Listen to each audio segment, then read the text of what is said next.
रमीचा डाव संपूर्ण कुटुंबाच्या जीवावर बेतला।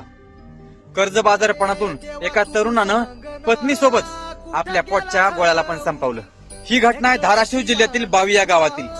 असं कळालंय की मयत तरुणाला रमी खेळण्याचा नाद लागला आणि एवढंच नाही तर त्यांनी काही पैशाची गुंतवणूक शेअर मार्केटला पण केलेली, पण त्यांना अपयश आलं। लोकांचं कर्ज झाल्यामुळं त्यांनी स्वतःची जमीन विकली तरी पण लोकांचं कर्ज फिटेना, मग त्यांनी स्वतःचं घर विकलं तरी पण कर्ज फिटलंच नाही। आणि या सगळ्या गोष्टीमुळे त्यांची आर्थिक परिस्थिती बिकट झाली आणि याच नैराश्यातून त्यांनी आजवर कुटुंब संपवलं आणि नंतर स्वतःला पण संपवलं। खरं तर जे झालं ते खूप वाईट झालं।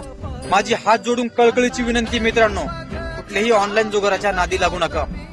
अरे कष्टाची भाकर माणसाला आयुष्यभर पुरती, पण जुगार, सट्टा, मटका आणि गुटखा हे खूप वाईट आहे। हे माणसाला अर्धे अवकी संपवून टाकतं। ऑनलाईन